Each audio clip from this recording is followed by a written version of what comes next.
Welcome back to the channel. If you like this content, if you think that this channel has given you value, like, share, and subscribe because YouTube will promote videos that get engagement. So if you want more people to learn about Bitcoin, if you literally want to enrich the community, yourself, and your family, it's free for you to hit the like button. You will be putting money in your pocket and in the pocket of all those around you. It's free for you to hit the like. Do so if you think that this channel gives you value. Today, we're going to talk about how and why your victories are often your triumphs in life. So have you noticed that there's so many times in life where you've gained from the tough and the sad times, even times of heartbreak? One thing I think about is it's similar to how when you're in the gym, your muscles hurt, or when you're on a run, it's the last place that you want to be, but it ends up being so helpful for your body. You end up feeling so much better, even if not that day, the next day, or the next couple days, when you keep seeing the results, you become stronger. I often think of the point of how the rainy days in the world, you might mope around on those rainy days, but when you look at all the beauty and the life that it gives to vegetation and how things are brighter after the rain, because the natural circle of life, Mother Nature, those rainy, gloomy days actually ended up being the beautiful thing. It wasn't just that sunny day where you were running around the park like a kid being happy. Those are nice, but you got there because those rainy days paved for that way. As a Bitcoiner, something I've been thinking about lately is reflecting a lot on Satoshi. And I feel like it's easy for a lot of us humans to feel like we lost Satoshi, or that person that represented Satoshi, however you feel about that. The person that created the Bitcoin network and put all that hard work into coding the system. We lost the founder. But I asked, did we really lose him? Because I feel like in his absence, he's only become stronger. And I can't get in Satoshi's mind, but part of me can't help but feel like maybe he deduced to himself that maybe he had to go away to make the thing that he loved blossom more. Maybe it had to be like a cloudy day that he went away. And I'm sure it was sad for him because Bitcoin was his baby. It was his project. It was his life's work. And he accomplished something so incredible, something of such a massive magnitude. Michael Saylor has described it as when Prometheus discovered fire and gave us fire. It was that profound if Satoshi actually created perfect money, a perfect money system, one that can't be diluted, a perfect system of currency. And it probably broke Satoshi's heart, possibly, to have to go away, but I feel like it takes a really big person to realize when you have to sort of remove yourself from the equation or go behind the shadows. Satoshi didn't need the limelight. He didn't stay around needing validation, the praise from the masses. He would certainly get praise nowadays, but he hasn't touched the initial wallet. All those Bitcoin are still there intact. You can see the transaction. You can see the record of them there, and you can see Satoshi's first transaction, but you can see those Bitcoin that are held there dormant. And so I constantly reflect on that, on how perhaps him leaving gave us more value. Perhaps he knew something more, perhaps he knew something larger and bigger and more meta, if you will, and a larger lesson of life that in absence, maybe your presence can grow even more profound in a way. I noticed that a lot of us, we constantly want to fill a void, whether it's the loneliness from the people that we don't feel close to who might not know about Bitcoin or want to talk to us because we're super into Bitcoin. But I feel like the reason that happens is because in this crazy world, we all want something to believe in and hold on to. And I feel like we constantly want someone to look up to. And what I feel is that perhaps when we lose people's presence, maybe that's a reminder that we need to become our own, the person that we rely on. And maybe we need to become our own superhero. Maybe you think that sounds extreme, but maybe it's a reason for you to become that much greater and to become that much more of a legend in a way that you could become your own superhero.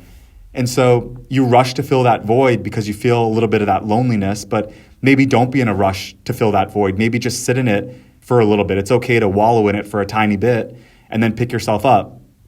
But yeah, I'm reminded that we always want something to gaze up at, something to look up at, someone to idealize, a hero. But perhaps it's life teaching you a lesson that you needed to rise up and become that own person that you really truly look up to and that person that you really admire. So when you extrapolate on this, I feel like you can think about even loved ones who have had to pass on, and we wanted to hold on to their presence so much, whether it's like a family member or a friend who has departed this momentary movie that we call life. and perhaps they passed on to something greater, whatever you believe in, but they left your presence physically. And perhaps their energy had to leave us so that we could be taught about becoming more. And maybe in them departing, we become all that we were meant to be, possibly. Or maybe you can even reframe it to yourself, just because that's a healthy way to maybe look at it. And you won't sit around mourning them too much, but instead you'll be celebrating them. And then you'll discover a part of yourself that was always inside of you and was ready to blossom. It went through the rain. It went through some of that darkness, through loss. And it was waiting to triumph out of it. It was waiting to rise up when a sunny day came. And by you continuing to wallow, you didn't allow that sunny day to come. So move on and become something greater, perhaps. Let me know if that lesson works for you. I don't know. I'm just throwing a different hypotheses at the wall, just thinking of a thought experiment. A last story I'll leave you with is, I had a great friend, and I told you about this friend in a previous video, that had a very successful business, and he never took the opportunity to speak badly about his competition ever. And that same friend, he ended up marrying a really wonderful girl, and later he ended up going through a divorce. And I remember that when friends would ask him about that breakup, that divorce, all that he would say was, he would recount positive memories. He would keep it short. And even though he was maybe giving an opportunity to speak negatively, it's just there's no negative fiber in his body. So it's not even him trying to be a holier than thou person. It was just that it would never be something that would go through his brain to speak negatively about somebody. So he would never speak negatively about his ex-wife. He would never think about going there. It's just, that would be such a low-level thought that would never be a part of something that went through his wonderful brain. But here's what he would say about his ex. He would celebrate her, and he would say that she was a great light in the world, and that he was happy for the time that they had together, and that time that they had, that capsule in time that they shared, that moment in time, that time was perfect. And all he would say is that, and he would constantly say this, I can still hear his words, he would be like, I just hope she's happy. I just hope she's happy. She's a great person. My only hope is that she's happy and that she has a smile on her face right now because she's a great person. And he was able to say that because he was leading such an abundant, dynamic life, and he was so happy in his life that that's all he wanted for the people around him. And so you'll notice that for high conscious people, they don't need other people to lose for them to win.